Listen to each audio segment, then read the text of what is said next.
Hey guys, this is Shells from Let's Talk About the Music. This is episode 18. Now, before we get started with this episode, I'm doing it really quickly. I am doing a survey on how I'm doing the podcast. Now, remember, it's season one, and I'm defining what I want to do with this podcast. So, this is your chance to speak up. Am I doing okay? Am I sucking? Is my mic okay? Just like that. And also, a little questions about my website as well. I took the quiz or the survey to see how it is. It's really not that bad. So, those who are on YouTube, I'll display it on the screen. Just pause it, take a little screenshot of it, or do it's a code, whatever. That's what I call it, a Kuko code, whatever. I can't help it. And then on those who are listening to the podcast, you can go to my webpage and it's right there, right above the podcast. Just click on the code and just it'll take you straight into the survey, and that'll be great to help me shape out the season 2 episodes. Okay. All right. Tell you guys more about it on episode 20. All righty. Okay. Here we go. Episode 18. This episode is on Juliet Tango.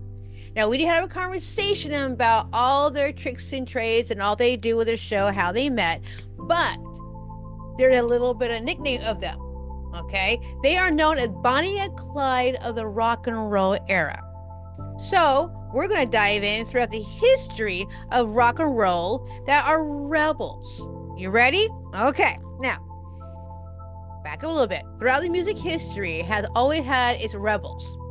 This is a duo rebels. The outlaws who refuse to play by the rules, who take stage by storm, and who blaze the trails of fire on their way. They are known as Bonnie and Clyde of rock and roll. They bring their passion, danger, high energy performance, and set them apart from the rest. Their sound, the explosive, their acts, unforgettable. I was shocked and amazed. And today, we're going to dive into the stories on LTATM, but first, let's go into the history of the greatest rebels. You ready? All right.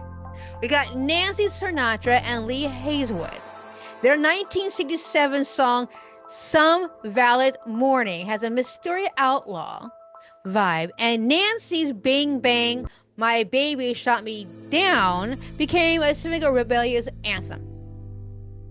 Now, June Carter and Johnny Cash, a love story built on outlaw rock and roll. Johnny and June, a rebel with a passion and grit.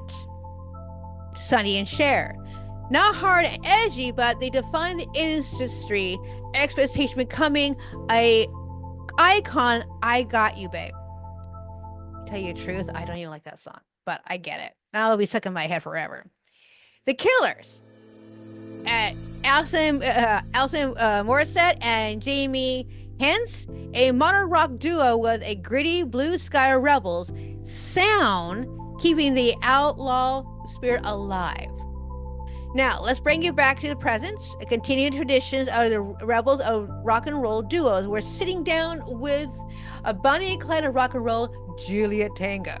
Now, we're going to get to know these guys, who they are, how they got the name Bonnie and Clyde of rock and roll, and more. Now, those who listened to episode 10, with Ripley being part of Women's Drummers with Avita, you'll recognize her voice, all right? Because she's going to go in depth about how her and Joe got together. All righty? You guys ready? Here you go. Papa Satch, play that theme song for me. Hit it, guys! Let's talk about the music. Let's talk about the band. Let's talk about the music. Let's talk about the sound. Let's talk about the music. Let's talk about it. Let's talk about the music. Let's talk about it. Let's talk about the music. All around.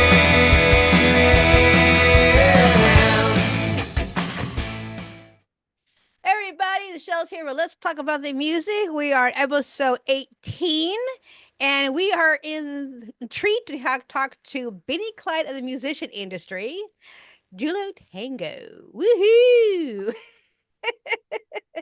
So we guys know from episode 10, I do believe, on female drummers, we had Riley. I'm going to say your name wrong Ripley. again. Ripley, thank you. Ripley on the show with the Davina talk about female drummers, and now we're here with the whole entire band. Her husband, yay! So Yeah. we're going with ladies first, and so you have 3 to 5 minutes to talk about you.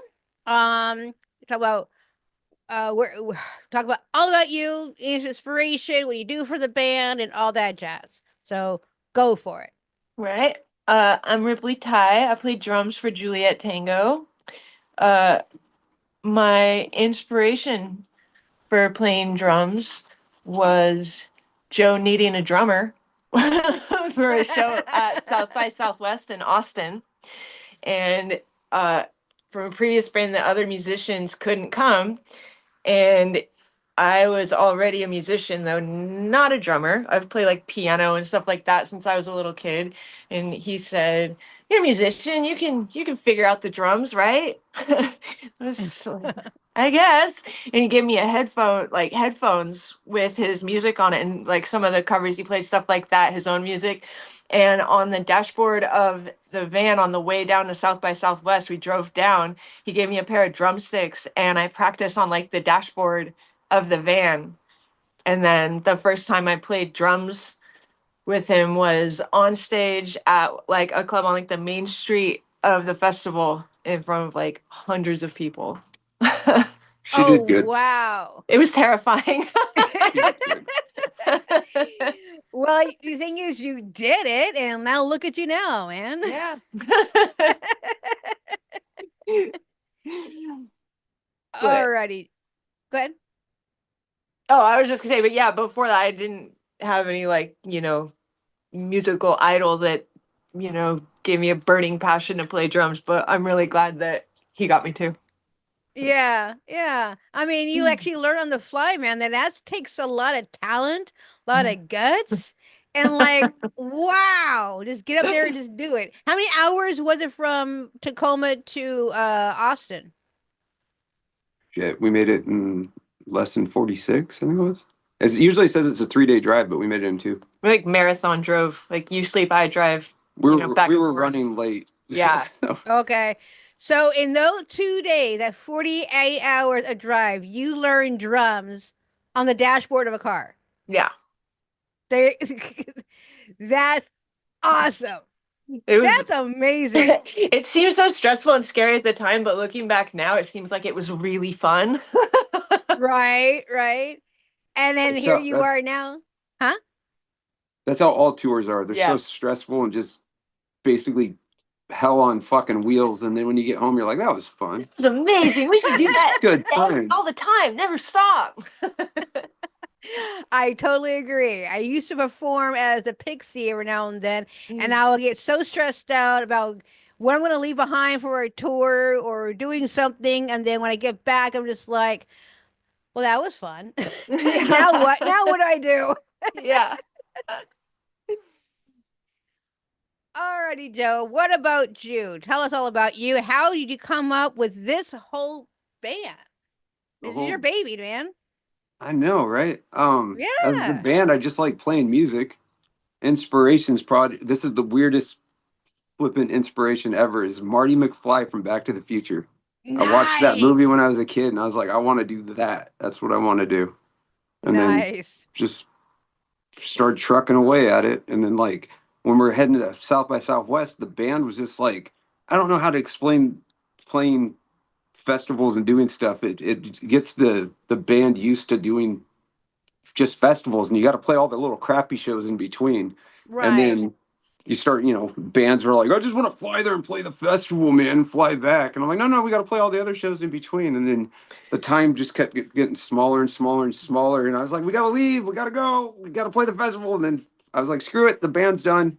Ripley, you're playing drums. Get in the fucking band. Let's go. And then went down there, and it worked out great. And it worked so good that I just kind of got rid of the band and started a whole new band. And since, it wouldn't be fair to like the fans of the old band to like keep going as like a two-piece and like try to play this other style of music. We just started a whole new band and just wrote new songs and went that way. And then once we came back and started playing shows and doing really good, the old band wanted to come back. Yeah, they're like, hey, when are we gonna play some shows? I'm like, no, it's done. I was like, sorry, I took all your jobs. Something that sometimes that actually happens when you decide, okay, screw it, you move on, and people want to come back into your life when you have things, if things are all lined up, you're like, you had your chance, man. I've seen So it well. come and go so many times. Like they start playing, and then all of a sudden they're like, I want to be the front man of a band, and then they Yeah. quit, and then they come back pretty damn fast. And I'm like, no, it's too late. You already got replaced. Sorry, but Yeah, I'm going through the exact same thing right now. Just like, yeah, no, you're good. Go do your own thing. I'm gonna Yeah. do the solo for a while. So and that's what I'm doing now. heck All yeah. right. So what kind of style of music were you playing before, Joe? Before you got started making this in this band? A little bit heavier rock and like with mixed with rockabilly kind of stuff. More like Okay. they'd have us open for like psychobilly bands and country bands and heavier stuff. And then this is more, I don't even know what to call our music now. It's just, We've been getting asked for years, and every time I'm like, nah, I don't even know what rock and roll. I guess rock and roll. Like, it's true, but also not super descriptive at this point in time. Right? I'm gonna start telling people we're a ska band. There you go. I'll get like the horn section just didn't make it. Yeah, we'll just get cardboard cutouts of people holding trumpets. I actually have an interview maybe coming up with a ska band. Like, oh, that'll be awesome. Talking to a ska band. That's That'd be amazing kinda that there's a cool. ska band there. Sorry, my cat's trying to knock over our Jenga setup with the phone. That's all right. I may have cats knocking at my door wanting to come in, so prepare for that. Can they open the Alrighty, door? so no, they can't open the door. No, they'll knock on the door, say, "Mom, let me in." So, and I'll be like, "No, I'm recording." And so if you see me do this, that means I can't stand there knocking. Just keep talking, and I'll go let them in. Alrighty, On your so let's studio, talk do you about got like the light? You got like the red light outside. It says that you're doing studio work, and then do you have like the one that says No, on air? Yeah, no, Oh, we I need to should get I was get gonna that, say but that'd be I a don't. cool like Christmas present for you. That'd be great, but I don't know if my cats will understand that. No, it's all about you. I mean, half the toys I get the cats are for me. Fuck Yeah. the cat. It's like I know it's a cat toy, but it's basically for me. Yeah, Maybe I can get that for my van. So, there you go. because yeah, I'm getting ready to build that out here in a week or two. So, Oh, awesome. yeah, so I'll talk more about that after the show. All right, so let's talk about you guys. So you guys met or went down there to South by Southwest, started this whole thing. Where did the name Juliet Tango come from? We're like Hootie and the Blowfish. Everyone always asks me if I'm Juliet or who's Juliet. There is no Juliet. And if anyone's Juliet, he's Juliet. It came And from, I'm Romeo. yeah, it came from my initials. Yeah, Oh, pseudo yeah. phonetic alphabet. So Juliet's J and Tango is T, and then the cool part is R Is Romeo. Is Romeo. So Romeo and Juliet. Yeah. But Oh, nice. backwards. Yeah. I So- like that. That's Yeah. really, really classy. That's Well, really, thank you. really cool. Very creative. All right. So when you guys sat down and started writing music, who writes the music most? You guys were together? Okay. Yeah. Okay. do. So where do you get the inspiration of all the music you play? Shower. It's true. Shower. It's true. Our most popular songs, he'll be in the shower and he'll be like, babe, get in here. Get in here. What do you think of this? And then he'll like sing a song or something. Shower. Yeah. Wow. Okay. He's really just like one of those like natural talents. Like he doesn't ever sit down and be like, I'm gonna write a song today. Like the inspiration hits him, he'll try it out. He'll be like, hey, what do you think of this? And if we both think it's awesome, then we'll at least like record it on our phone so we don't forget it, and then we'll work on it when we practice. Nice. So do you try to write any of these songs too, or just Joe? Some like lyrics and stuff, but mostly it's Joe. All right. She does. And I'll like I have like input like on when he's putting the songs together and stuff like that. You know what I mean? He always asks me like, "How does this sound? What do you think? Should I do this? Should I do that? Do you have any ideas?" Like, you know. Mm-hmm. So it's not like I am not involved in the process. Like, I just say it's like his creative baby mostly. I'll write something. I'm like, this is the greatest song in the world, and she's like, it's not us. And I'm like, all right. Yeah, might be the greatest song in the world, but I think we'd have to start a new band to pull it off. It'll be like so out of our realm, but it's a good song. Yeah, It's not us. And I'm like, like okay. even like a really great like I don't even know like pop song almost. Right. You know what I mean? And it was like like a great song. It's stuck in my head undeniably. right Yeah. now. Yeah, It's stuck in my head right now. But Well, it It's would not just us. if you watched us play and that song like was in the middle of our set, like you'd be like, what just happened? Like, are they playing a cover right now? You know What I is mean? that? well, you could always sell your song. Ever thought about doing Not a bad that? idea. I've given away a bunch of songs. There's Yeah. been a bunch of bands in town or in this area that played like the whole set would be my music I wrote Yeah. for them. Yeah. So, I mean, like there, I give away the songs all the time. I mean, there's a way for there's a publishing companies actually buy songs. You can actually do that, Didn't one but get yours for that commercial? Oh yeah, there's one of our songs is a commercial for like this like like kitchen thing. I got some money for that. That was pretty good. I met a That's lady cool. when we were in Texas, and she was like, I need, send me some songs." I sent her songs, and she's like, "Have it be like this," and I'm like, "Okay." And then I went and tweaked a song and sent it back to her, and she's like, "That's great," and I got a little check for it, so that was pretty good. It's like a cleaner or something, like It's a soap like or a something. chicken or kitchen cleaner thing. I was just like, "Oh, that's pretty cool." do you know the song? Are you able to sing the song just for the heck of it? No, it's just all instrumental. It's an all Oh, instrumental song. Like when I okay, so having ideas for different songs, like I don't know how to explain. Like I wrote like a whole set of like all instrumental stuff, kind of like Link Ray, no vocals, no nothing. And one of those songs is what she chose. oh So wow. Yeah, it must have been a really like cool ass kitchen cleaner because it's like this awesome like kind of surf rock. Yeah. It's like a kitchen cleaner commercial in Pulp Fiction or something. Well, that's kind of It is a cool. good song actually. Well, that's pretty cool. You guys Yeah. actually sold a song and got paid for it. You gotta do that more often. Yeah, there you go. Alrighty. And so, and how many albums do you guys actually have right now? So recorded, we have one that we recorded ourselves. If we were able to have the time and the money to record all the music we have, we could have so many albums. so many. Oh my God, we could probably put out 20 albums right now if someone wanted to pay for studio time for us. True. Like seriously, I mean, we so there was like years before COVID, years where I didn't have any kind of like day job, anything. We only had the band. And one thing we did during a lot for that time is we call them rent grinder shows, actually, where we go to a bar and we start playing at like 8 or 9 p.m. and we play until the bar closes at 2. And not repeat a Right. song. And we can do that and not repeat a song Not the repeat a whole song. night long. And we like spatter in some covers, a few, but for the most part, it's only our original music. Like, Wow. yeah, we have a lot. That's amazing. Yeah, Hopefully we'll be recording with this guy named Peter pretty soon. I wish I could pronounce his last name. I could spell it. Peter from the Valley. Oh, Who, like, does all the- yeah, Pete. You know what I'm talking about? Yeah. Oh, yeah, we're gonna I know record with him Peter. I soon. know Peter. Yeah, I we're know gonna Peter. record soon with him. He's opening a new studio thing, and I was like, we need to record with him. So, Yeah. Yeah, I think it's That'd be already good fun. open or in Yeah. the process of opening. Yeah, I think it's already opening it all around. I think it's downtown Tacoma or something like that. So Yeah. that's good. Yeah, we're really Yeah, excited about that.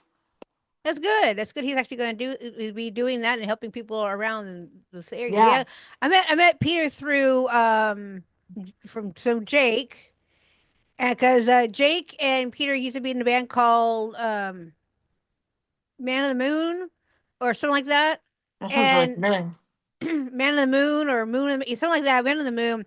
And so that's how I met them both. And I became good friends with both of them. And then Jake was or is a instructor at Green River College. So Oh. I had his class, and I call him Professor Rock, and I call him Professor Rockstar. Small world. Yes, it is. It's like, wait a minute, because it's so weird. Because when I was going to school, I saw Jacob, just like, what? I know you. How do I Yeah. know you? Where have I seen you before? Like on stage? Yeah. So anyway, all right, go back to you guys for a second. So you guys write tons of songs. You can make 20 albums right now. So what is the most of all the songs you guys wrote? What is your favorite song out of all Oof. of them? Oof. I know what hers is. Yeah. I know she's going oof because every single time. I don't even know what the name of it is. What would be the name of it? Live Forever? Live Forever. There you go. Yeah. That'd be that. Yeah. And then- My favorite song of ours is Live Forever. Cool. I don't know if I have a favorite song. I was actually saying oof because I can't imagine you picking a favorite song out of all of them. His changes with, you know, what kind Yeah, of the mood he's in. And personality. also he never stops making the songs better if he feels like there's something that could like be tweaked a tiny bit, you know what I mean? So Yeah. like he'll have like one of our songs will be kind of his favorite and he'll tweak some little thing in it and like, hey, do you think this sounds better? And like that'll be his favorite song for a while he tries to make it even more awesome and perfect than he already had it. So how long did it take you to write a song? Shit. There's some songs I'm still working on after years and years and years, and then there's other ones that'll just Yeah. there done. Cocaine and Coffee, he called me into the shower. He's like, hey, what do you think of this? He sang a little bit. He's like, bring me a guitar. Played a little bit. I was like, that's amazing. And it was pretty much dialed in by the time he got out of the shower. And it hasn't changed. It was perfect. That was it. What song is it? So I'll know. Cocaine and Coffee. Cocaine and Coffee. Cocaine All and right. Coffee. Cocaine and Coffee. Cocaine Yeah. and Coffee. Nice. Nice. All right. So I saw you guys at the Sports Bar long time ago, and I noticed you guys collaborate with different bands. Like especially with 10 for 15 Stitches. So Yeah. how often do you collaborate with different musicians? Whenever they want to jump on stage and play with me, Yeah. I'm down to play with anybody anywhere. So One of the sweetest things I've ever seen in my life. We were playing a show, and there was this kid. It was a New Year's Eve show, and we were playing for a long time at a bar, like hours.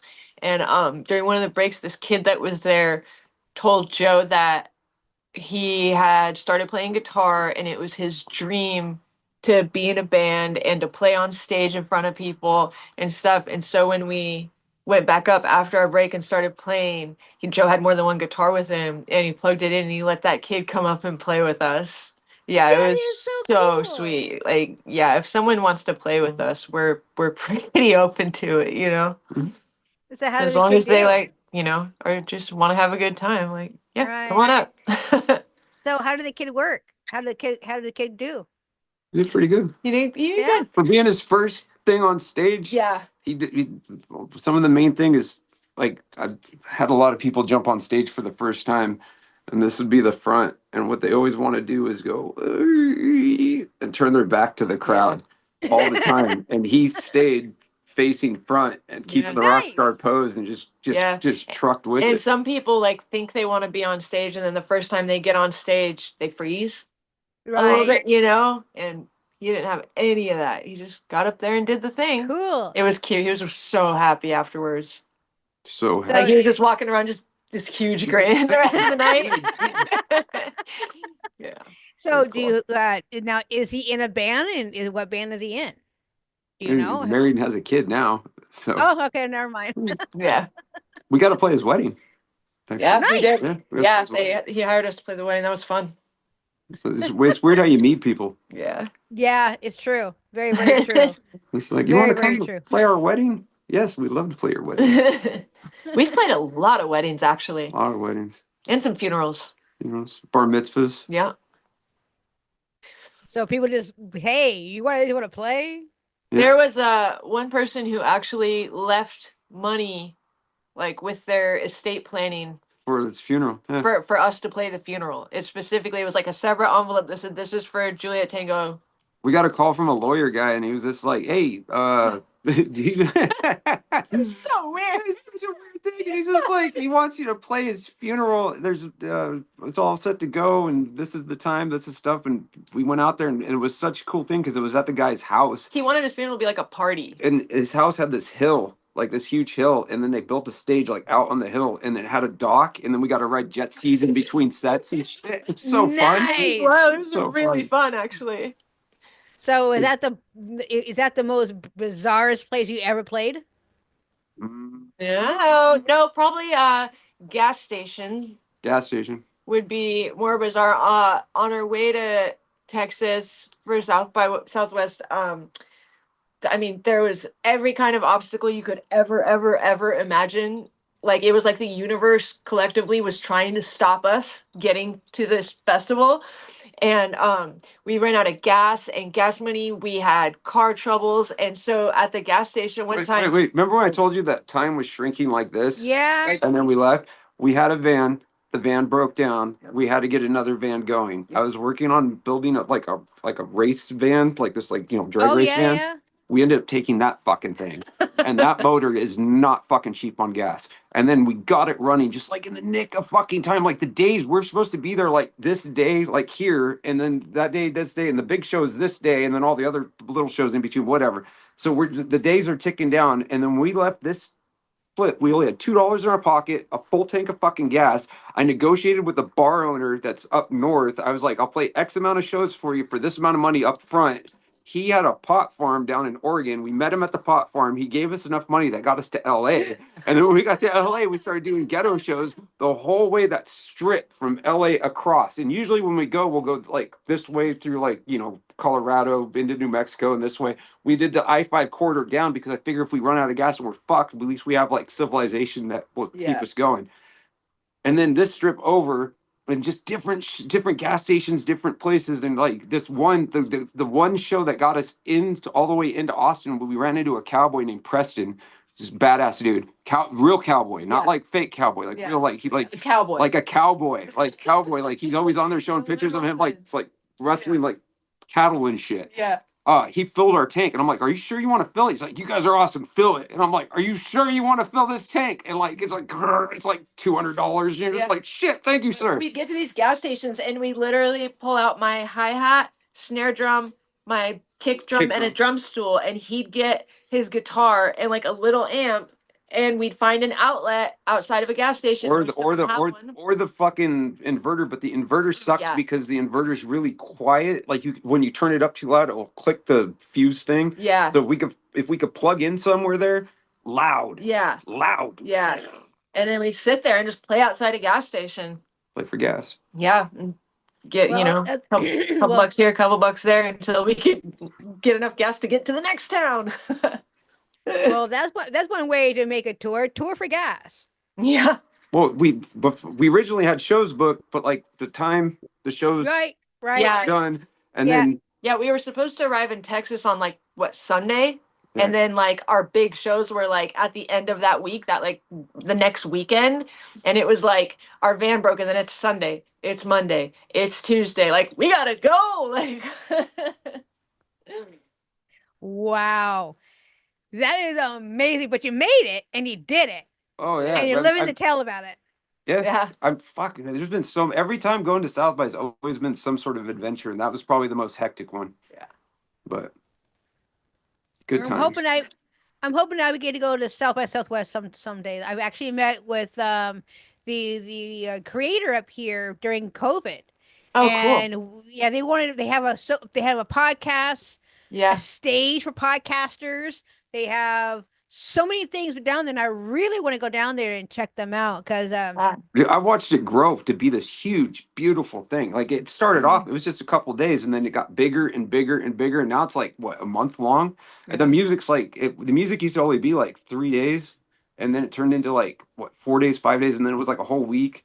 I don't even know how long the music is now, but then like with podcasts and stuff, I'm pretty sure they have a whole thing. Then they got the film, they got the tech. Yeah, they got all the things. It's awesome. So every year, that's one of the other reasons why I was like, we ain't taking we're getting there somehow. That's why we left with $2 in our pocket, because every year I didn't want to break that record of going down and playing and then getting the showcasing spot. When we get a showcasing spot, you can't give up a showcasing spot because they're so No, hard to you get the can't. showcasing spot. Right. So, and the cool part about showcasing spots, you get the like the ultimate pass where you get to go to every stage and check out so many cool bands and get to see all this cool stuff. But even when we don't got the showcase spot, we still go play the damn festival. It's cool shit. Yeah, I talked to them a while back and I told them I actually did it. I did like 3 episodes. Well, actually, one major episode was a current event for about South by Southwest is when the border got shut down with what's his face? That's president again. Started shutting down the border the first time. And there's a band, actually a few bands trying to fly into South by Southwest from a different country. Oh. Yeah, and one band was in prison for a while, actually in jail for a while. They had to be shipped back. They couldn't play. Oh, nice. Another band in Canada supposed to come down here. They couldn't get in, and they were not being paid. And they had documents and everything. So they were the very first. Yeah, it was an ordeal, and that's the very first current event podcast that we did back then. And so I sent them that podcast to say, this is what I was doing back then. Dude, if you had a showcasing spot at South by Southwest and you got turned away, that would be heartbreaking. But that's one of the other cool things, because when we're sitting there on backup and the band doesn't make it, which happens all the time, they're like, be at this stage in 45 minutes. And you're like, yes, sir. And you're like, boom, down the road carrying your shit through crowds. You're like, please, excuse us, we gotta get to the stage, excuse us. So yeah, I have friends of mine from Australia. They actually they flew over to do South by Southwest 2-3 years before COVID hit, and they're saying that they had to have all this kind of paperwork or to make sure they were able to get into the country, do their thing, have a good time, and fly home. Yeah. So when you guys fly, even out here in the States, do you have any kind of issues going to any other festivals, including besides the drive there? The drive does not count. When you fly, it's hilarious because they'll open up your bag. I got a special amp that's small and it fits in a suitcase, and then I'll put all our t-shirts and merch in there, and that will like cushion the thing, and I'll have that fly underneath the plane. And the only issue that they ever give you is like my knife that I play the slide guitar with. They'll throw a fit about that, or the flamethrower. I have to like basically mail the flamethrower to the fucking place because they won't let me take it. They won't even let you store it underneath. They're like a plane. They're like you get to the first time I tried shipping it in the thing, I got there and there's like a note in my bag. When I opened up the bag, it's like, your bag was searched or such and such or whatever, was inspected, and one of the things was confiscated. And I was just like, what the fuck was oh my fucking flamethrower's gone. I was like, what do I do? After that, we just started mailing it. So that's a good segue into your flameage. So where do you guys get the idea to add flames to your stage? Dude, if the Guinness Book of World Records is listening, I have the fucking record for lighting my guitar on fire. I've been doing this shit for so many years. It evolved into the flamethrower. We've tried to figure out like if we could gather like as many pictures, videos, interviews with people that we could, and send it to the Guinness Book of World Records and be like, look, there's got to be a way to verify. Like all the way back, because it started. I have a song called Guns and Moonshine, and I'd blow fire with the moonshine. And then eventually I started blowing fire at the fucking guitar with the moonshine. And then I started lighting the guitar on fire with the moonshine. And then eventually when the moonshine kind of dried up, I just started using fucking lighter fluid or anything else I could get my hands on. And then eventually I was just fucking around with flamethrowers because on my car, I have a flamethrower kit on the car where it goes. And I was like, God, I should light the guitar on fire with the car when we play outdoors or something like that. I was like, fuck it, I'll just get a handheld flamethrower. And I fucking started working on handheld flamethrowers. The first handheld flamethrower was huge. It was like Super Soaker. and it was like, and then the Super Soaker broke, and then I had to make different ones. He puts on like an old World War I flamethrower. If anybody's listening and wants to get me one for my birthday, I would really like one. There you go. But what gave you guys the idea to add flames to your presentation? It's all about the show. It's all about entertainment. Right. It's like at the old shows, I'd put people on my shoulders and we do the totem pole, and like the biggest one we ever had was 3 people. And so it's like the totem pole, like I get down on my knee, another person gets on my shoulders, another person gets on my shoulders and stand up, and then you got the totem pole. Because usually you'll see a bunch of people on your, some person riding on their shoulders. Like I had the guy from the Darkness ride on my shoulders one time, and his sweaty nutsack on there. Everybody's seen somebody on somebody's shoulders, but nobody's ever seen the totem pole with 3 people, which is pretty good. It's all about like making sure that people that are watching us are having a good time. And even, he's been doing it for so many years. And even to this day, like in this day and age when there's so much, so many options for entertainment and people have seen everything, to this day when we do the fire, you can watch everybody's, like people will be filming us and you can watch everybody Camera go. Because they get so distracted actually watching us, they forget to like actually film what they were doing, and like that's what it's all about, is making sure those people are having a good time. Yeah, everybody's faces light up like looking at Santa at Christmas. Yeah, like, everyone from like a 5-year-old to 60, 70-year-old people, you can watch them go, whoa. It's cool. Well, it's funny because I seen you guys for the very first time at the Y. Allie was doing the sound. I was her sound helper, and Law was there, and she saw they guys came in to play, and Law has a fire extinguisher. He was cuddling it. I'm like, what's with this? He's like, oh, we don't know if Juliet Tango's coming up here, or I forgot the other band at the top of my head was coming in here, and they do flames too. I'm just like, what? I don't get it, because I never seen you guys before. Yeah. And so when I saw you on there, and Joe put your drum kit on flame, I was like, oh my. So that reaction that you're talking about, I was one of those people. And then having you whip the flames down, like, yeah, did that work? No. Dude, I've only seen one time where it actually didn't work. We were playing a show, and when we were on tour, this guy gave Joe a guitar. Like, he watched us play, and he loved Joe's guitar playing so much, he literally just gave him a guitar. He's like, I'd love it if you could play this. If you make I'm like, are you sure it's gonna get the shit kicked out of it? Yeah, and he's like, play it. And so we took it with us, and then we played a show with it, and we hadn't played a show with it before. And Joe does the thing, and he didn't set the guitar on my drum set. It went on the ground of the stage. And he does the thing, and he lights it on fire, and I'm playing. And he takes off the belt, and he's whipping the guitar. And there's like a timing. We've done this enough that I kind of know how long it takes for the flames to go out. And all of a sudden I realized I was still playing. And I looked, and the flames were just still going. And I was like, oh my God, we're going to be the next Great White. Like, the guitar had a nitro carpeted stage too. The guitar had a nitrocellulose finish, and it didn't want to go out. Yeah. So it just started carrying like a wick. It's like, and the guitar just slowly started burning like more and more and more. And I'm like, oh shit, we're gonna have problems. And I'm like, out of the corner of my eyes, I'm like looking for like beer or anything to throw on the thing. And then finally I was like, fuck it. And I just jumped on the guitar and was like, James Brown in it. And I got it to go out. It was a panic situation for a second. But most of the time it's controlled anarchy. Oh, yeah. It's like, everything's fine. Like, when I'm smashing or toppling over the full stack or kicking over the drum set or doing stuff, it's all that stuff gets used again. It just looks crazy as fuck. It's not that bad. Not as destructive. I used to destroy guitars at every show, but the fucking shows don't pay as much.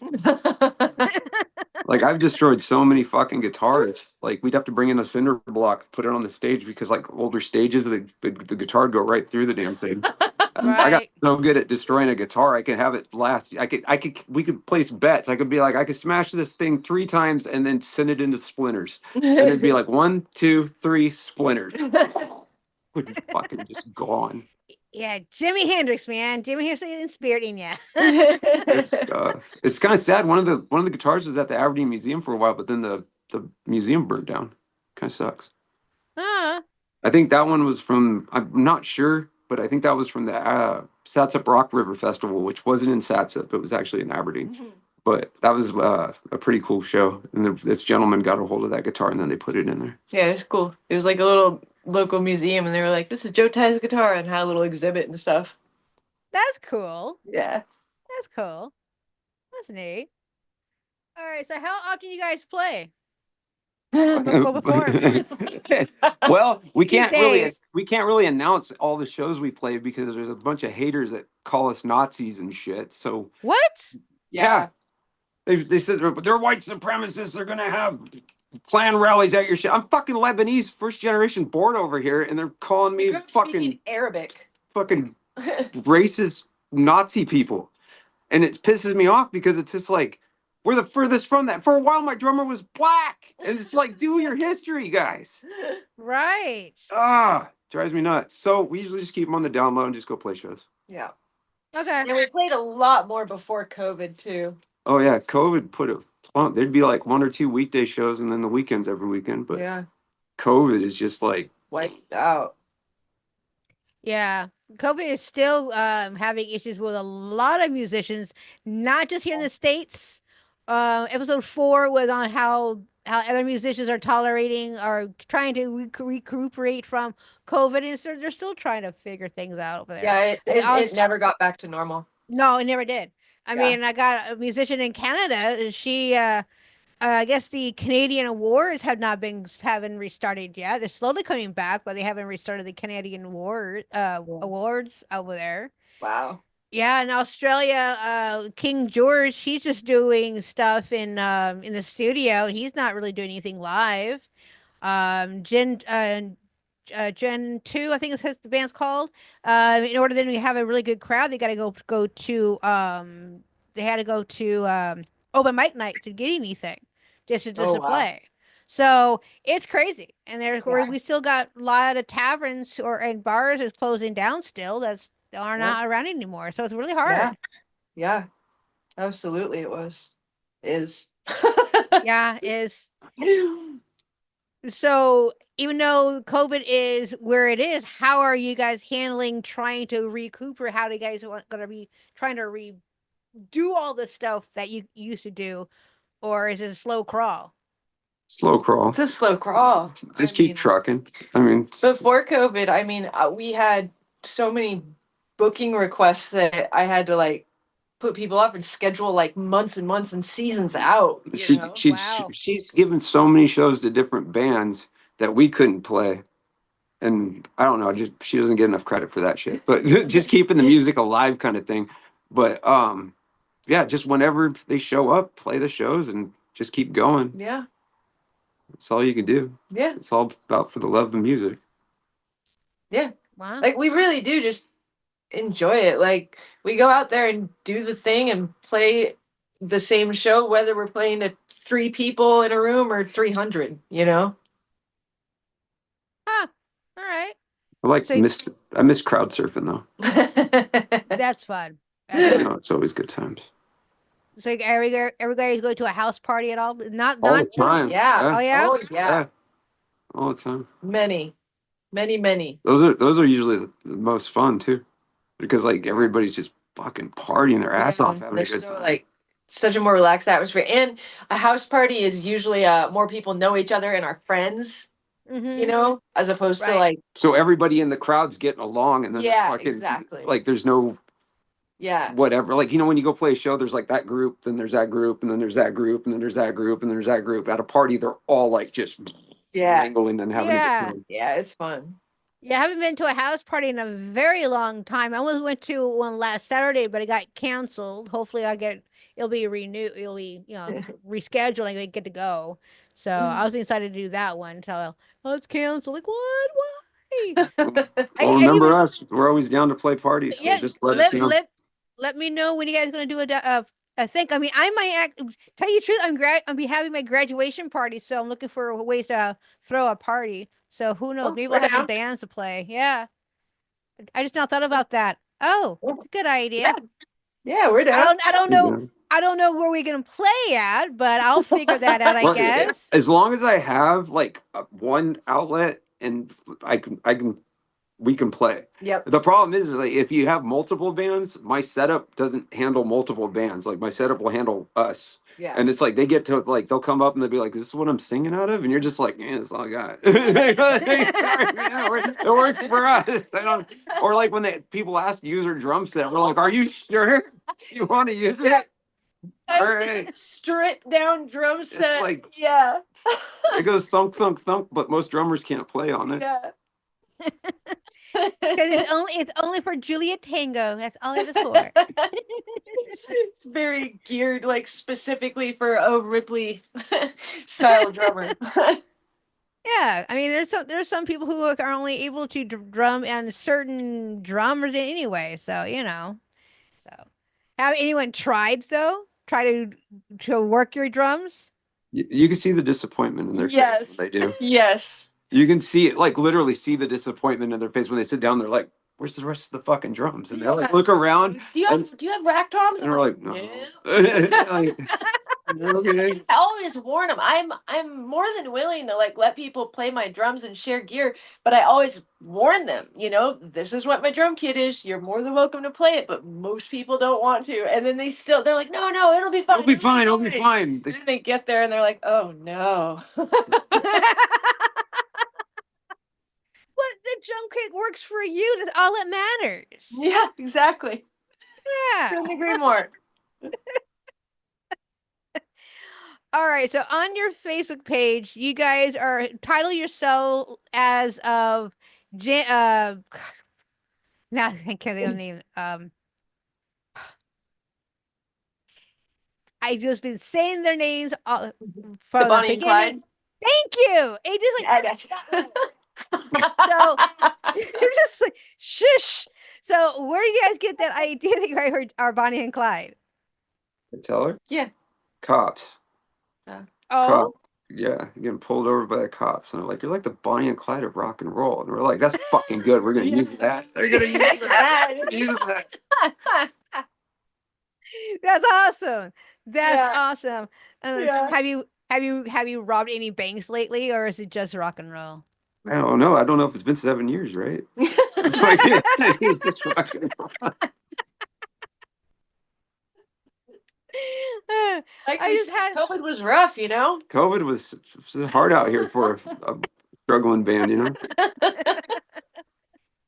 I hear you. But I think even the banks are actually closed for a while too because they can't even do anything. So right? Think Well, how that's- crazy that was that we lived through COVID. Think of how crazy that was that everybody shut down. Yeah. Like the world literally shut the fuck down. yeah. Fucking Yeah. nuts. We had to drive like a couple hours or whatever north in the middle of that, and it was so eerie being on an empty I-5, like Empty, nobody. empty. Like it was so weird. Well, back then I was actually in college doing the college thing, and I would take a bus from Tacoma to Green River College for 6 years. So that part of that was during COVID, and I got hired as their program director, and I had to go up there and write paperwork. Normally, a normal bus ride takes about 2.5 hours to get there. It took me all day to get there and Oh, all man. day to get back Oh my god. Why did it take so long? because it- because the buses weren't running like they used to because of COVID. Oh. Got Got it. See, it was Yeah, the I opposite would- for us. Obviously, for us, it taken forever. It just was like zip, and we're like zip. And it is, I think, I don't remember what time I left, but I know it was early enough that I should have been there at like 10. I didn't get there till almost 11, signing paperwork for my job. And then it took all day to get back. I didn't get back to maybe 5 or 6 o'clock that night. I'm just like, this is crazy. That does not sound fun. No, and I had to go out there at least once a week for the job, just because I had to be out there once a week and do stuff. Yeah. And so it was very crazy time. And finally, I said, I'm not doing that again. You guys let me know when COVID's done. I'll work from here, do what I gotta do. But otherwise, I'm just like, it was nuts. Yeah. I'm not sure I would have been crazy about being on a bus during COVID either. That was pretty brave. That was the only transportation I had for the longest time. Yeah. And it was crazy because there's hardly any buses on there. You know how hi Alf. And then bus 1 from Tacoma to Spanaway, that was, even though it was a long bus, still they had certain sections on the Oh, bus that you're not able to sit next to each other. to like space And it people was, out. yeah, it was still packed, but yet sometimes they were also very, very vacant too. So yeah, it Yeah, was, the whole entire thing was crazy. it was insane.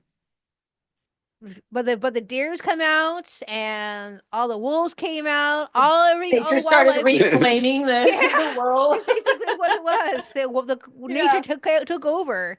So yeah. and it's so weird because we're supposed to have a St. Patrick's Day that day, and I had a big huge plan to promote. That's what I used to do, live shows and stream them live, and we had everything ready to go. All of a sudden, it was canceled. I'm like, what? Ugh. What happened?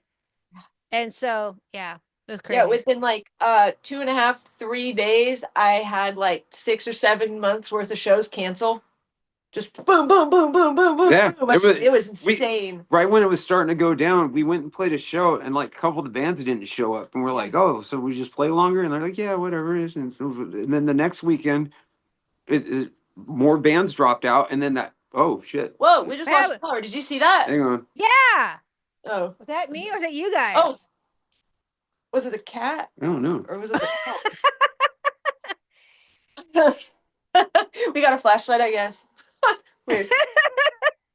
But yeah, it was like 2 days of like getting emails and just watching like And then it was our rent money just disappeared. just disappeared because like everything's planned out for rent, and then all of a Yeah. sudden the shows just started going boop boop, and then it was just like nothing, Yeah. just nothing. Everything was done, Yeah. and then next thing you know, we're like stuck in a house and like being like, what are we gonna do for supplies? And then all the top ramen's fucking gone, all the protein shakes gone, all the Red Bull is gone. Every time some supplies would actually come in, you had to take the rubbing alcohol and be like, because they didn't know what fucking was spreading the fucking COVID yet. Right. God, it was such a nutty time. Yeah, and I was also homeless at the time too, and I was actually staying with a Oh friend of shit! mine. Yeah. So I was staying with a friend of mine as I getting through everything. And she finally got this I don't know, call it these cast stone oven type things. You stack it up into a pyramid.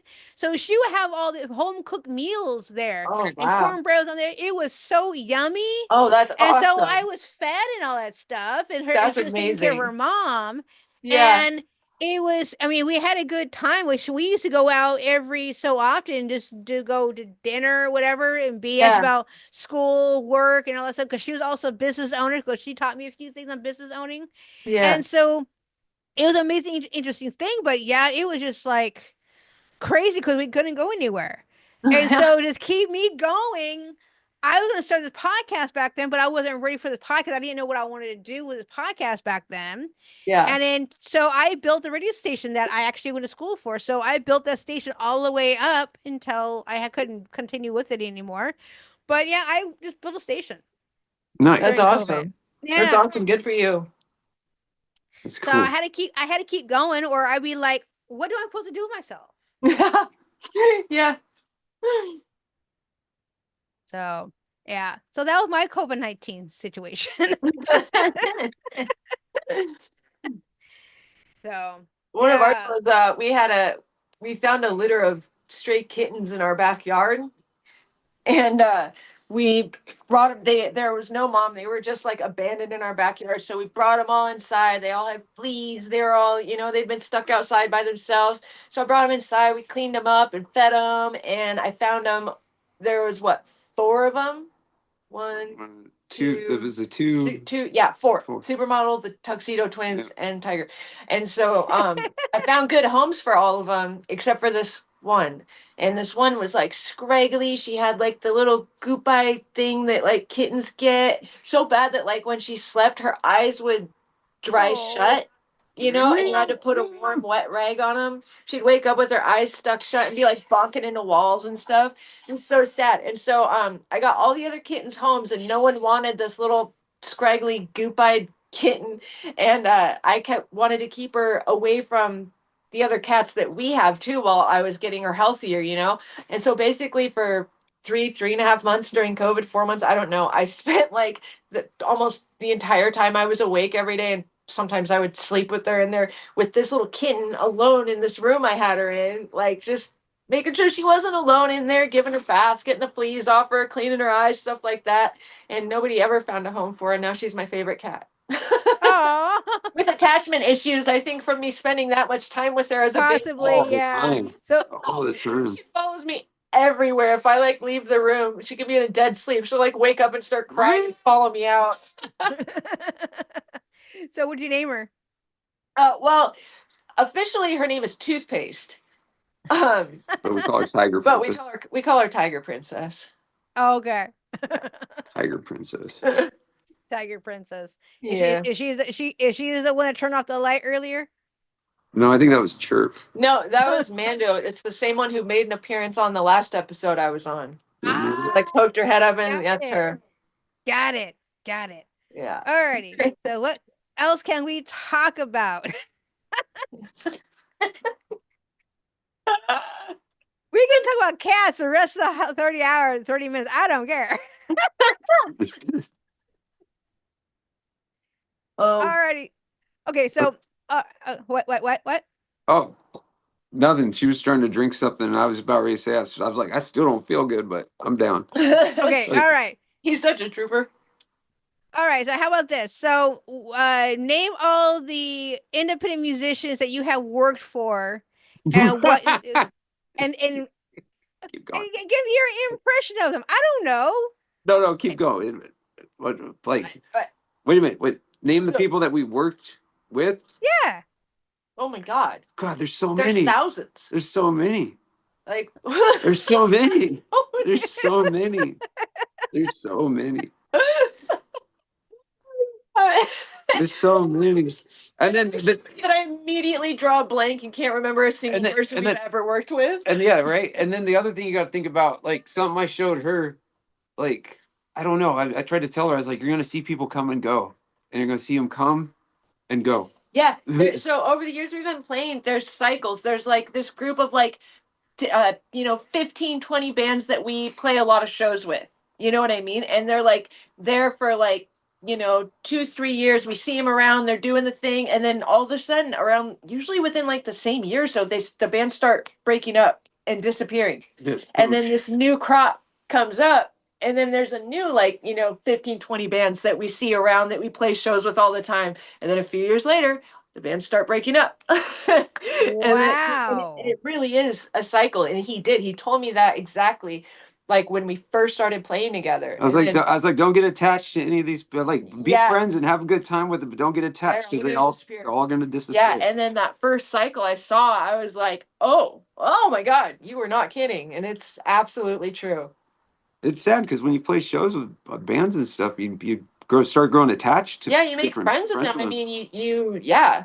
There's bands that we played shows with. I mean, a lot that we never saw again. Like we played at the Valley a couple months ago with Mr. Master. Mr. Master. That was a fun show. Yeah, that was a really fun show. That was like a pre-COVID show too. Yeah. Because it was packed. Everybody was having a fucking blast. It was like COVID never fucking happened. It was so fun. Yeah, that was so really, fun. really fun.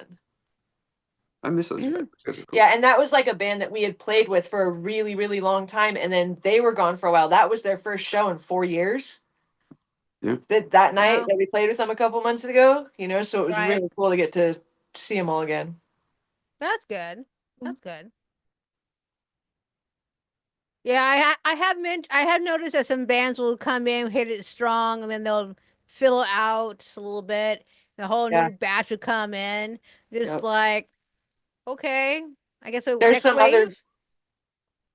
There's some other really funny stereotypes he told me about that I would see, and then I definitely saw too. Like before bands would break up, there would be like signs like all of a sudden there's one of the band members' girlfriends is like a manager. Oh yeah, the girlfriend manager. Girlfriend manager. And then she'll work her way into the band, and then she'll break up the band. Yeah. It's like, wait a minute. I've seen, and he told me about it, and I was like, "Oh, that's funny." And then we saw it happen So many times, so many fucking times. Whoa, never seen that before. Yeah, it's like an archetype. It's like a whole thing. If you meet enough bands and you get to watch them for long enough, you'll see it. Yeah, and then all bands have little quirks about them. I know we do. Oh yeah. And then like some bands, like we keep an eye out. Watch a band that can't play without a set list, or Oh, watch a yeah. band that can't play without their banner They're hanging up. banner bands. Banner bands. Yeah. They have to have their banner hanging up. Yeah. And if you have like any kind of merch on stage, you're like, you got to remove all your names from the stage. And you're like, I got to take the drum set fucking down. Yeah. You're using it. Can you Yeah. take the name off the drum set? It's on the No. fucking drums. Yeah. Can you cover it up? Sure. It's Yeah. okay. Oh god. Wow. It's good times. I mean, oh my god, I'm cramping. I'm cramping. I need water. Oh, you don't go down. I'm dying. Don't die. Don't die. We don't need another band going away. He's so dehydrated. He had anyway. that fever for so I'm long. so Like, getting dehydrated. him to drink anything but Red Bulls. Freaking Fuck no, nightmare water. even when he's sick. Fish fuck in it. I don't want to drink that. Gross. Oh, God. So times. yeah, it was good times. I mean, when I started, let's talk about the music. Well, like 10 years ago, I started it, and I started streaming on. I started going to this things in streaming because a therapist told me, "Oh, you need to get out of the house more." I'm like, "All right, I don't know what you're talking about." So I took the show and started streaming at the bars and such. Okay. Yeah, and so I started doing that when he goes, "No, that's not what I meant, but it works. You're out of the house. That's all that matters to me." Oh, that's funny. Yeah, at least you got That's a out. good hobby, though. I mean, you weren't just there like partying, like you were there creating a The- podcast. but- Like, Yeah, it was there working. The other thing that helps his music community grow and keep Yeah. going is people like you. yeah, that promote Like, the shows and talk about talk the about music. stuff. And If it wasn't for people like Talk about you, music. it just it helps so yeah, much. it does. Right. It And the helps thing people is know that about it. right before COVID, we had an amazing time. I was trying to date somebody, and we were there watching a few bands. I thought a band broke up because they got in a fight. They did not break up. So, it was a really amazing ride just being part of the live scenery. And I was bussing it still. I'm having a Yeah. little tote thing, hella backpack, and I'm go over there, set Yeah. things up, and then go, and then I'll take an Uber home. So I Yeah. did that for the longest time. So that was my way of getting out of the house and doing things. So then when COVID hit, I'm just like, well, now what the hell am I supposed to do? Yeah. Yeah, oh my God, yeah, we stayed in the house so long during COVID, and like we're both kind of germaphobes on our best day. And so when COVID hit, it was awful. Terrible. Yeah, and Yeah. then finally we started like going out for walks together in the middle of the night, basically. Just like walking around our neighborhood aimlessly, like Then I got sick. yeah, I got sick going out for a walk. yeah, Sucked. did. You And did? when Yeah, well, thank God it wasn't COVID though. It wasn't That's COVID. I was good. like, I was out there. I was like, I gotta go for a walk. I'm fucking gonna fall apart if I don't go for a walk. yeah, Did you go for a walk that night with me? No, you didn't. I don't think I did that night. And it's one of those nights where it's like cold and misty and like Like everything's wet. kind of wet. Yeah, I shouldn't have gone. yeah. That was And bad. then right towards the end of the COVID shutdowns, when things were like starting to open up again, but like normal sit down restaurants were still only doing like, Uber Eats pickup stuff like that. Right. Then I got COVID and I was sick for like 3.5 weeks. It was bad. awful. It was so bad. It was bad. He was like having to carry me from the couch to the bed and the bathroom and stuff. It was awful. Oh, that's horrible. Horrible. The thing with me though is that even though I was starting to go out in the world to do streaming and all that stuff, to me it is like I don't have to go see people. I can stay in my home and do nothing and be. I can avoid people. Yes. Yeah. Oh yeah, I definitely understand that too. I didn't want to do people stuff. I didn't want to go out in my room and do things. And now, of course, I'm out doing stuff now. But back then, Yeah. it was like I don't want to do this. I don't want to go out there. Yeah. But now COVID came in, and it's like I don't have to go see people. Yeah. Yes. Oh, if it hadn't been for like the, sheer stress of not being able to support ourselves like we were used to, it would have been awesome. Like Right. super Right. happy hanging Yeah. out together at home, playing music and video games and hanging out. Like, but yeah, there was that whole other element of like, how are we gonna survive, keep a roof over our heads, Right. Right. I hear you. I hear you. A lot of people were doing that too. So it's not Yeah. you guys. It was Oh, here she everywhere. comes. She can't resist it. She's got to be on camera. She's a star. Yeah. Oh, Look, hey, Say hi to the people, well, Mindy. hey, Hi, Mhm. cutie. That Hi, looks like my Fernando. cat Hissy. Hissy's also my black cat Hissy's also where's he at? Probably outside knocking the door, wanting in, but it's I okay. used to only get black cats because most of my clothes are black and dark. Right. You, and then until that one little goop-eyed stray tiger princess that basically is a squatter who never left. That's cute. Yeah. The So cat here's the thing. distribution system found me. So I don't know what else to ask you guys. I don't know either. Like, what do we talk about? I don't know. I'm really excited for us to record. I'd like to come back and talk to you about that after we do it. So And your tell, experience there, that'd be tell, cool. so yeah, that's right. You're gonna be recording with Peter. So what is it like to be able to work with Peter? I don't know. Hopefully, it's just going to go great. Like, we were talking to him about going to record, and he's like, when I get the studio set up, and I'm like, yes. And then I saw that he just got it done, and I'm like, well, Yeah, so now we're just working now on finding booking time. time to get up there Yeah.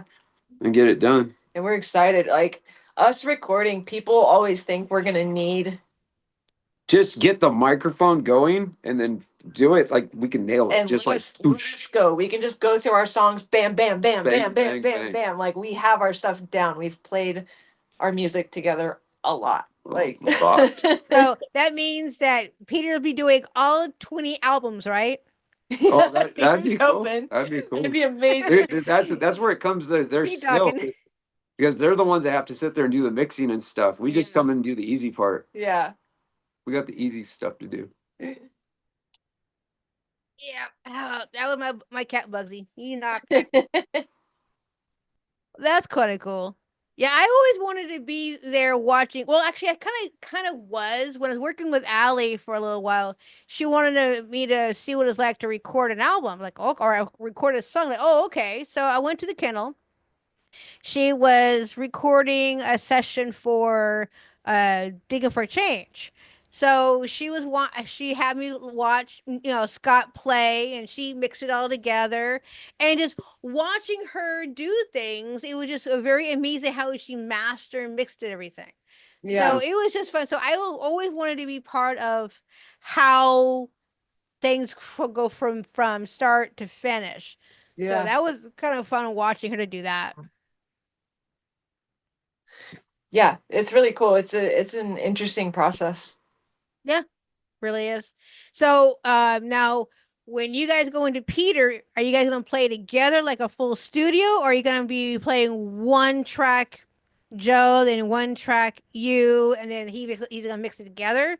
I have no idea, because if he does live recording, like if he goes, okay, we're gonna put you in this spot over here and like isolate you, and then have her over here and isolate us, and then just hit go, and then we record, and then I come back and lay vocals later. We can probably lay the 20 albums Yeah. down like in just like right away. Yeah. If we have it like be like play and then play. I don't know. I don't think Ripley's ever played to a click track, so I don't know if she knows how to do that. Yeah, I mean, I could probably figure it out eventually, but I mean, really, when I play, so much of what I do actually involves watching him. Yeah. You know, we never have set lists. We could he's have. played- Hey, hang on, I got this. You go. We could have like a brand new song she's never played before, and I've done this on stage many times because I like having fun on stage just as much as the people want to watch us. And like I'll be like, that's the first time she's played that song. They might think that's like whatever, but it is the first time she's played the song. Just by the cues I give her, I can start a song, and we've been playing for so long together. I can start a song and finish a song, and it sounds like we've been playing it for years. Yeah, but I've never heard it before. He She's never loves heard to it do that before. to me I to love throw doing me it to because her. he knows I get like a momentary like panic when he starts playing something I've never heard. I'm like, what are you doing? What is that? What is it? But yeah, just from watching him, I can get through it. So kind of in a way, they guys finish each other's sentences, but you guys figure each other's songs. All right, Yeah, I gotcha. Yeah, so recording, I'd much rather be in the room with them, you know, Right. play Well, like make that. sure you tell that to Peter.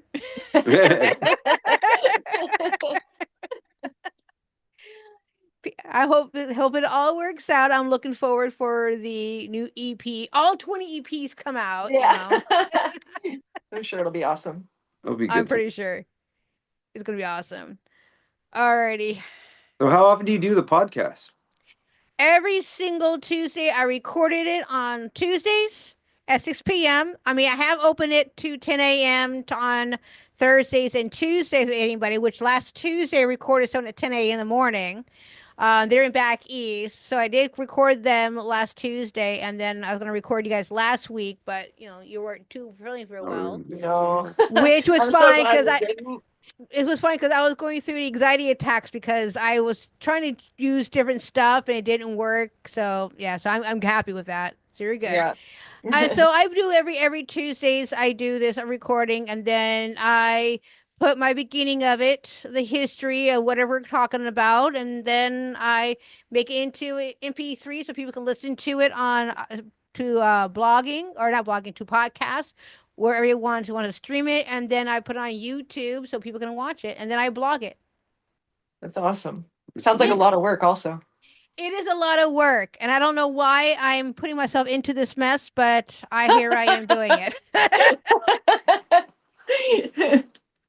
Once I get into a system, I'd be okay doing it. Yeah. But it's just like something will happen and it throws my whole entire schedule out of the whack, So I have episodes ready to go that I need to publish the blogs for, and I'm slowly getting there. I mean, episode 10 for your episode with Vita. Your blogs is done. I just got to add a few more things to it, so I'll be publishing that here pretty soon. Oh, cool. And then 11 is one of my favorite episodes because it was really cool. It was women sound engineers. So that was not your question, Joe, but I kind of went on a thing. No worries. No. So that's basically what I do on everything. And I'm constantly making more content to see what I can do to add more to it, just this one podcast. Sure.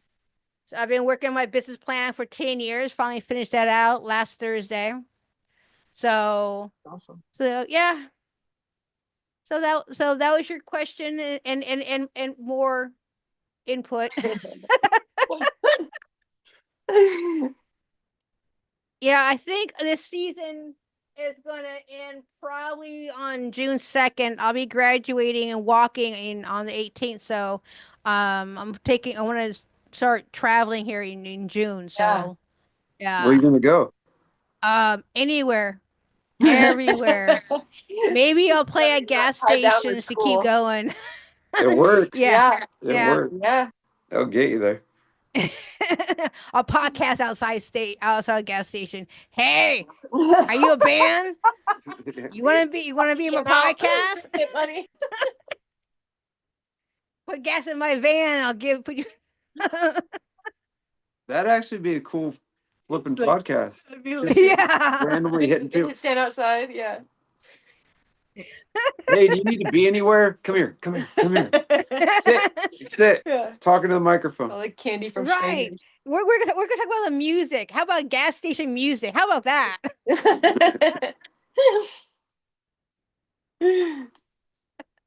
It's always a good time when you walk into a gas station. They're playing Freebird. Yeah. I just want to start That's good. trashing the fucking place and start kicking stuff and throwing stuff around. I got in a show called Tracker, and he was playing one of the songs I do know. I just can't think of the name off the top of my head what it was. And the guy was just cranking it loud. It was loud in the gas station on the TV show. Can't hear anybody. He can't say his lines. I'm just like, that's a good song. And out he went. I mean, the song was loud. I just remember I had just got done watching the episode too. I think it was like, yeah, I can't think of the song. I'll think of it later. But yeah, in the episode, they played a song so loudly in a gas station. Yeah. That reminds me of a guy we met on tour once. We met him at a gas station, and he ended up coming to a show. And then after he came to the show, we're like, dude, if you're ever in Washington, hit us up. And then before we got back from tour, he was in fucking town looking for us. No. No shit. We called him Evil Emo Nixon. He was like a mean Forrest Gump. And his music he played was there's art's art, and everybody has fucking an audience somewhere. So when people are like, "Her music sucks," his music wasn't. I don't know how to explain it. It was the loudest screaming acoustic metal shit you ever heard.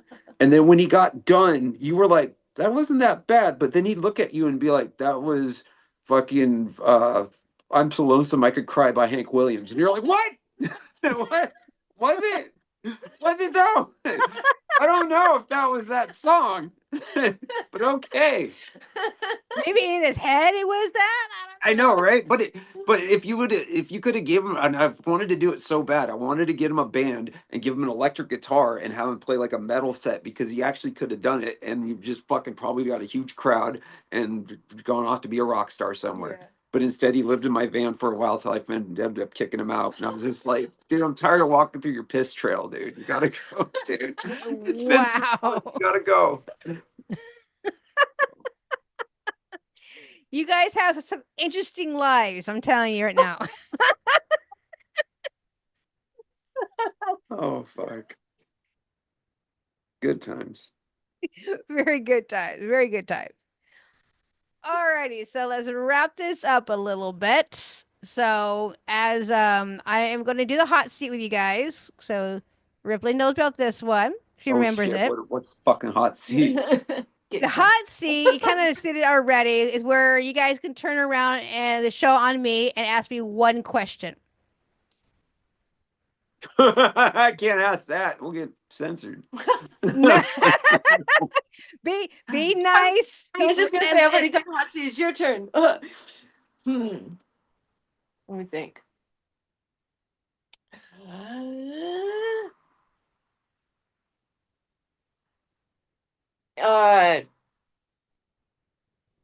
If you Make it good. Don't be fucking dragging it out. Come on now. What do you got? Come on, now I'm self-conscious about it. Never mind. You Whisper it. You ask a question. Whisper it. That's a fucking good one. Fuck. I wish I would have thought of that. Go ahead. No, now I feel weird. You ask. No, I'm over here. Now I now. don't know what the question is. I don't know what his crazy question is. I was actually just gonna ask you like a nice question. What was it? I don't know. If you could start a band and be a famous rock star, what would be like your dream band that you would want to have? Oh, I have no idea. I would probably just use my name, Shell L Pixie. There you go. It's a good name for that. Yeah. So one of the guys, Joe, he's also one of the musicians on my Facebook. I talk to him every now and then. My last name is Honeysuckle. That would be a great country name. It's like, well, that's different. Yeah. I never heard of that before. Wait a minute. Is that your real name? Yeah, last name. Yeah, it's Honeysuckle. That's a good last That's a name. good last name. Yeah. Yeah. And you're right. It'd be a perfect country last name. Yeah. So I don't listen to country. So I guess maybe folk, maybe folk song. I don't know. I do drum. That would also work. It'd also be a great ironic name for you to start like a really hardcore metal band. You know? Right. And then sing like Bob Dylan. Honey lampshade, did you? Thank you for honeysuckle. It'd be fucking awesome. Yeah, it would be. So yeah, but if I will do anything, it'll probably be like probably electronic. I like techno music. Okay, cool. Yeah. Yeah. Yeah. All right, Joe, what do you got for me? Oh shit. You still have to do one. Still have to do one? Okay, I got Yeah. Let me do your homework. It's gotta be a thing. It's gotta be PG. PG-13 at least. PG-13. Yeah. PG-13. Do you remember the 80s? That PG-13. Remember the 80s. Oh, what's your favorite 80s movie? There we go. Oh, there you go. Shoot. There's a lot of them that I remember. 16 Candles. Breakfast and Bernie's. Oh, what was that one? Dude, I got The Weekend at Bernie's glasses. Do you really? Oh, yeah. I do. Nice. Like when you put them on and you sit there like this, you look like fucking Bernie. Yeah. Just like yeah. It's really Yeah. cool. Really good. Yeah, I love Molly Ringwrong. She was my favorite actress back then. I love Molly. And so yeah, that was probably everything that she was in the 80s. I loved watching her. Breakfast Club. Yeah. Yeah, those are good. Molly Ringwald, I wish like there's someone they should do a reboot with of some movie like that because she's aged so good. She still looks so much like Mhm. Molly Ringwald. You know what I mean? Like she would Yeah. look great on She would. camera. It'd be so awesome.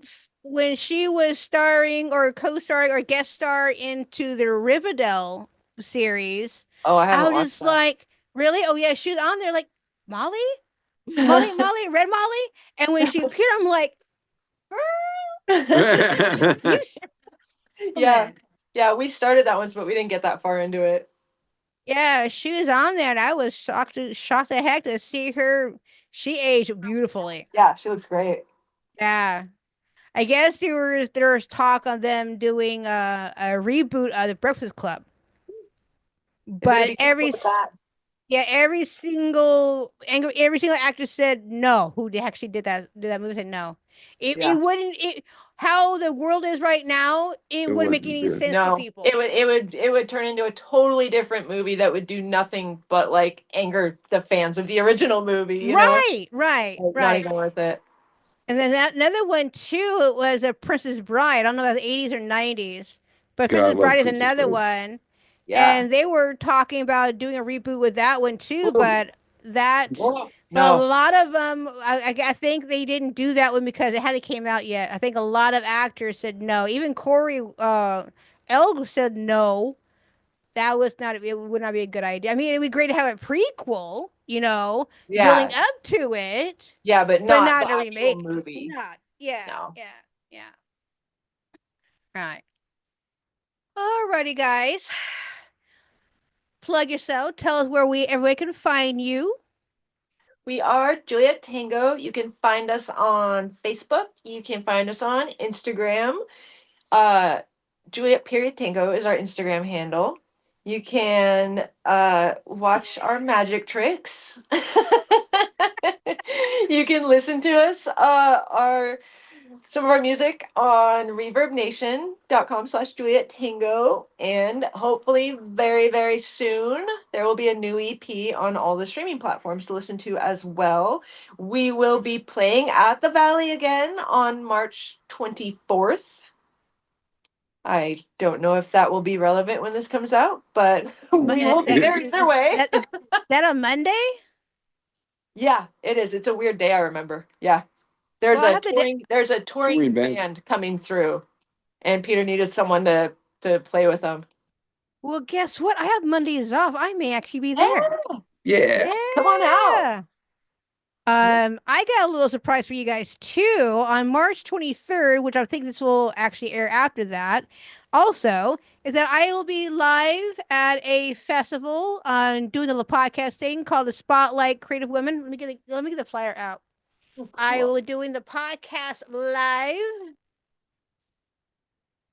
Megan Story and Sunny from Sunsets is going to be there. Um, and I have it here. Yep, there it is. I found it. So it's called the Spotlight Creative Woman on the Pacific Northwest on March 23rd. It starts at 3 p.m. and it's going to be at McMenam's Presents downtown Tacoma. Oh, You guys that's go awesome. to my website, you'll see it pop up. Say, I'll be there. So That's I'm awesome. yeah, so I'm looking for anyone who wants to be on a webinar version of the podcast. Sure. And the topic will be Spotlight of Women in Pacific Northwest. Cool. Yeah. That's amazing.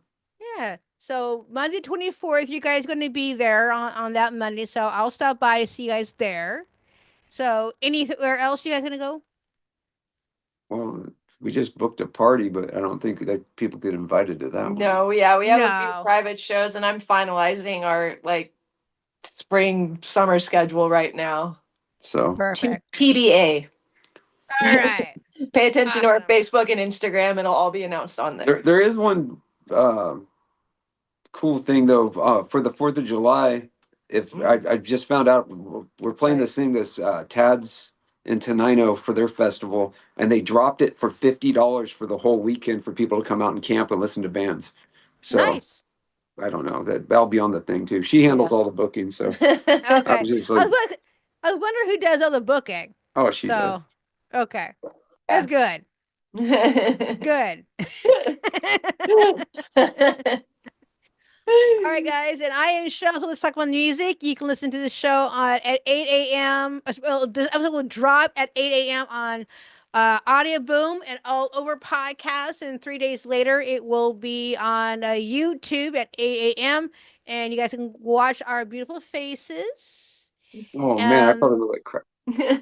Oh, you look beautiful, honey. You look beautiful.